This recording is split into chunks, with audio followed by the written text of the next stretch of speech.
Hello guys, welcome to Edu Shorts and today we are going to discuss about capital market part 1. Okay, so let's start. So capital market, जैसे कि हम जानते हैं capital market एक ऐसा market है जहां पे फाइनेंशियल प्रोडक्ट्स की जो बाइंग या सेलिंग होती है वो मोर देन 1 ईयर के लिए होती है. ओके, कैपिटल मार्केट को रेगुलेट करता है securities and exchange board of India जिसे हम सेबी कहते हैं. सेबी स्टैब्लिश हुआ था 1988 में, बट सेबी को जो स्टेचुटरी पावर्स है वो मिली थी 1992 में. स्टेचुटरी पावर्स मतलब कि वो खुद लॉज बना सकता है, रूल्स बना सकता है, सारे डिसीजंस ले सकता है. तो सेबी को स्टेचुटरी पावर्स कब मिली? 1992 में मिली. कैपिटल मार्केट के कुछ इंस्ट्रूमेंट्स के एग्जांपल्स है जैसे कि shares, bonds, derivatives, debentures etcetera. Okay, तो अब हम सबसे पहले बात करते हैं कि शेयर्स और बॉन्ड्स के बीच में डिफरेंस क्या होता है. ठीक है, तो सपोज कीजिए मेरी कंपनी है XYZ कंपनी. ओके, इसमें मेरी 100% ओनरशिप है. अब मुझे कुछ पैसों की जरूरत है. मैं अपनी कंपनी के लिए फंड्स रेज करना चाहता हूँ, तो मैं दो तरीके से कर सकता हूँ. या तो मैं अपनी कंपनी के बॉन्ड्स इश्यू कर सकता हूँ या तो मैं अपनी कंपनी के शेयर्स इश्यू कर सकता हूँ. ओके, तो अगर मैं अपनी कंपनी के बॉन्ड्स इश्यू करता हूं, ठीक है, अपनी कंपनी के बॉन्ड्स लोगों को देता हूं खरीदने के लिए, तो मुझे उन सभी लोगों को कुछ फिक्स रेट ऑफ रिटर्न देना पड़ेगा या फिक्स इंटरेस्ट देना पड़ेगा. ओके, क्यों? क्योंकि मैंने उनसे पैसे लिए. जस्ट लाइक लोन, जैसे हम क्या करते हैं, जब भी हम लोन में पैसे लेते हैं तो हमें सामने वाले को कुछ इंटरेस्ट पे करना होता है. वैसे ही जब हम बॉन्ड्स इश्यू करते हैं, बॉन्ड्स रिलीज करते हैं अपनी कंपनी के और उनसे पैसे लेते हैं, फंड्स रेज करते हैं, तो हमें उन्हें भी कुछ रेट ऑफ रिटर्न या फिर इंटरेस्ट देना होता है. ओके, जो कि बॉन्ड में पहले से हम मेंशन करते हैं. तो बॉन्ड में क्या होता है, हमें कुछ पैसा उन्हें फिक्स रेट ऑफ रिटर्न के रूप में देना होता है. तो बॉन्ड्स क्या होते हैं, मेरी एक लाइबिलिटी होते हैं, मतलब मेरी एक जिम्मेदारी होती है. मुझे इन्हें, चाहे मुझे प्रॉफिट हो, मेरी कंपनी को प्रॉफिट हो या लॉस हो, मुझे इतना फिक्स रेट ऑफ रिटर्न अपने बॉन्ड होल्डर्स को देने हैं. बट इसमें क्या हो रहा है, इस कंपनी का जो मालिक है, मतलब इस कंपनी में जो 100% ओनरशिप है वो किसकी है? वो मेरी है. यहाँ पे ये XYZ कंपनी का मालिक मैं हूं. यहाँ पे ओनरशिप का डाइल्यूशन नहीं हो रहा है. ठीक है, अब हम बात करते हैं शेयर्स के बारे में. तो सपोज कीजिए फिर मेरी XYZ ही कंपनी है, इसके मेरे पास 100% ओनरशिप है, मेरा नाम A है. ओके, अब मुझे फंड्स की जरूरत है, मैं बॉन्ड्स वगैरह कुछ इश्यू नहीं करना चाहता, कुछ नहीं करना चाहता. मैं अपने एक दोस्त के पास गया, B के पास गया, और मैंने बोला कि मेरी XYZ कंपनी है. ओके, तो तुम मेरी इस कंपनी में कुछ पैसे डाल दो. ओके, तो तुम 50%, जैसे मेरी कंपनी का जो इवैल्यूएशन है, मतलब जो वैल्यूएशन है वो इतना है, तुम मुझे इतने पैसे दे दो, उसके बदले में तुम्हें अपनी कंपनी के 50% शेयर्स दे दूंगा. ओके, तो भी मान जाता है और उसे पैसे दे देता है. तो अब क्या हुआ, इस कंपनी की जो ओनरशिप थी वो क्या हो गई? डाइल्यूट हो गई. अब इस कंपनी का 50% मालिक मैं रह गया और 50% इस कंपनी का मालिक मेरा दोस्त बन गया, B बन गया. ओके, तो यहाँ क्या हुआ, जो कंपनी पहले पूरी मेरे नाम की थी अब वो हम दो पार्टनर्स की हो गई है.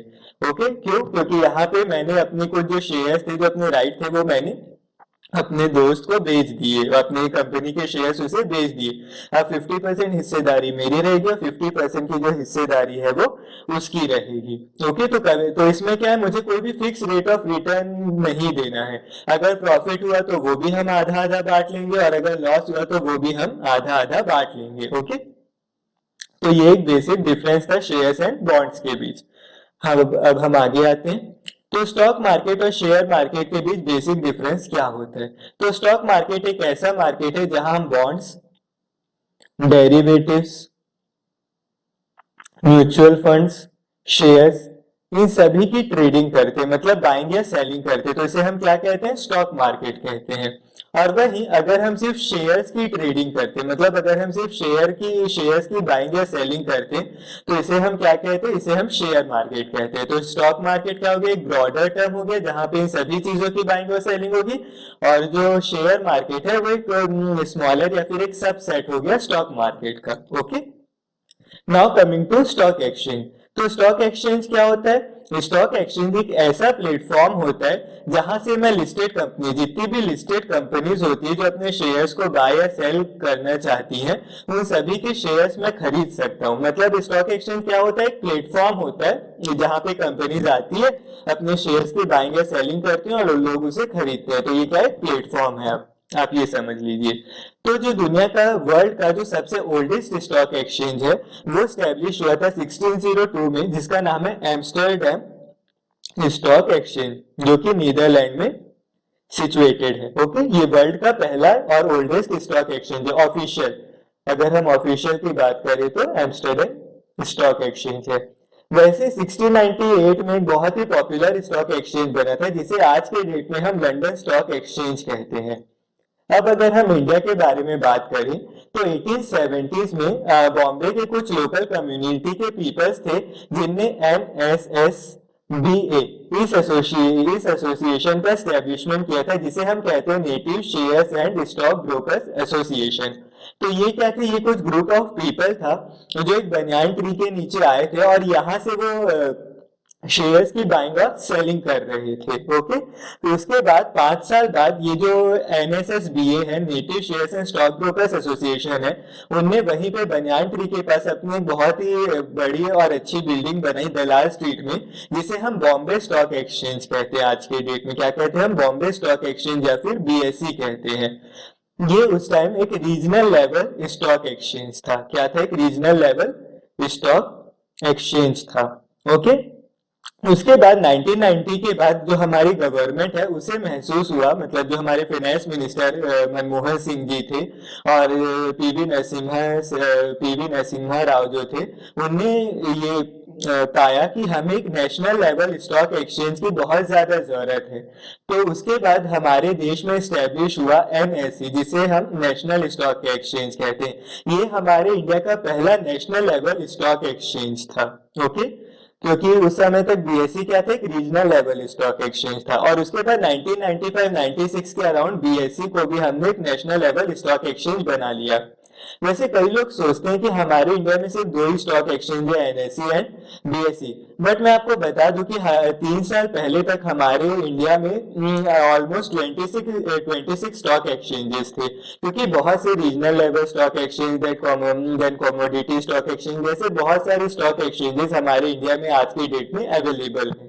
ओके, तो जैसे मैंने बताया, एक प्लेटफॉर्म है जहां पे लिस्टेड कंपनी अपने शेयर्स को बाय या सेल कर सकती है।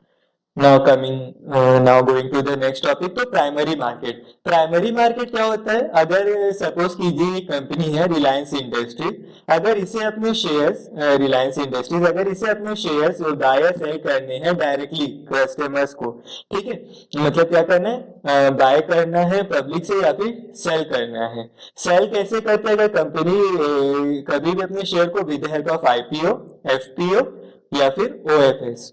ओके, अगर रिलायंस इंडस्ट्रीज को अपने शेयर्स को सेल करना है पब्लिक को, तो और अगर वो प्राइमरी मार्केट में करती है तो उसे IPO, FPO या OFS कहते हैं। मतलब प्राइमरी मार्केट में क्या होता है, कंपनीज इन्वॉल्व होती है, कंपनीज डायरेक्टली बाय या सेल करती है शेयर्स को। तो जब कंपनी सबसे पहले अपने शेयर्स को सेल करती है तो वो आता है इनिशियल पब्लिक ऑफर के अंदर। अगर कंपनी पहले कभी शेयर्स मार्केट में इश्यू कर चुकी है और वो और ज्यादा शेयर्स मार्केट में इश्यू करना चाहती है, सेल करना चाहती है, तो वो लाती है FPO, follow on public offer. और अगर कंपनी के जो प्रमोटर्स हैं वो अपने खुद के शेयर्स सेल करना चाहते हैं मार्केट में, तो उसे हम ऑफर फॉर सेल या OFS कहते हैं। ओके, इसके बारे में हम और भी ज्यादा अच्छे से डिस्कस करेंगे हमारे नेक्स्ट वीडियो में। बट प्राइमरी मार्केट में आप ये समझ लीजिए कि जहां पे भी कंपनी का डायरेक्ट इन्वॉल्वमेंट होगा अपने शेयर्स को बेचने या खरीदने का, तो उसे हम प्राइमरी मार्केट में इंक्लूड करेंगे। ओके, अब सेकेंडरी मार्केट में क्या होता है, अब इसमें कंपनी का कोई भी इन्वॉल्वमेंट नहीं होता है। इन्वॉल्वमेंट नहीं होता, इसका क्या मतलब है, फॉर एग्जांपल ये है mister A and this is mister B. Okay, mister A के पास रिलायंस इंडस्ट्रीज के 20 शेयर्स हैं। ओके, 20 शेयर्स हैं जिसे वो सेल करना चाहते हैं, और मिस्टर बी है वो रिलायंस इंडस्ट्रीज के 20 शेयर्स को बाय करना चाहते हैं। ओके, 20 शेयर्स को बाय करना चाहते हैं, तो ये क्या होगा, ये यहाँ से इन्हें सेल कर देंगे और ये इन्हें बाय कर देंगे। तो जब कभी भी दो लोगों के बीच शेयर्स की बाइंग या सेलिंग होती है, यहाँ पे कहीं पे भी रिलायंस इंडस्ट्रीज का डायरेक्ट इन्वॉल्वमेंट नहीं है, ठीक है, सिर्फ इन दोनों लोगों के बीच बाइंग और सेलिंग हो रही है, ठीक है। तो जब कभी भी ऐसा कोई ट्रांजैक्शन होता है जिसमें कंपनीज का डायरेक्ट इन्वॉल्वमेंट नहीं होता, उसे हम कहाँ कैलकुलेट करते हैं, सेकेंडरी मार्केट में कैलकुलेट करते हैं। फॉर एग्जांपल जब हम डीमैट अकाउंट में बाइंग या सेलिंग करते हैं तो वो सब किसका पार्ट होते हैं, सेकेंडरी मार्केट का पार्ट होते हैं। और जब कभी भी हम आईपीओ एफपीओ और ये सारी चीजें लेते हैं अलग से, तो वो प्राइमरी मार्केट का पार्ट होते हैं, क्योंकि वो हम कंपनी से ले रहे हैं। ओके, तो डीमैट अकाउंट में जितनी भी ट्रेडिंग वगैरह होती है हम मतलब लोगों के बीच, वो सेकेंडरी मार्केट के पार्ट में आती है। जो अभी आगे नेक्स्ट पार्ट आएगा उसमें हम आईपीओ एफपीओ एंड ओएफएस का एक डिटेल डिस्कशन करेंगे। Then we will discuss about कि इक्विटी और प्रेफरेंशियल शेयर्स में क्या डिफरेंस होता है, फिर टाइप्स ऑफ इन्वेस्टर्स क्या क्या होते हैं शेयर मार्केट में। जैसे आपने कई बार बिग मार्केट बुल मार्केट सुना होगा, देन आपने बियर मार्केट सुना होगा। जैसे अगर शेयर मार्केट बहुत हाई जाता है तो हम इसे बुलिश कहते हैं, या फिर बहुत नीचे जाता है गिरता है तो इसे हम बियरिश ट्रेंड कहते हैं। ओके, फिर ऑस्ट्रिच इन्वेस्टर, देन अलग अलग टाइप के इन्वेस्टर्स होते हैं। ओके, तो हम उस बारे में बात करेंगे। Then we will discuss about जो डिफरेंट इंडाइसेस होते हैं, इंडेक्सेस होते हैं, जैसे सेंसेक्स हो गया, निफ्टी हो गया, बैंक निफ्टी हो गया। जो बहुत सारे इंडेक्सेस हमारे शेयर मार्केट में होते हैं वो एक्चुअली क्या होते हैं, ये सारी चीजें हम नेक्स्ट पार्ट में डिस्कस करेंगे। तो अगर आपको ये वीडियो अच्छा लगा हो तो इसे लाइक शेयर और सब्सक्राइब जरूर कीजिएगा। तब तक के लिए थैंक यू।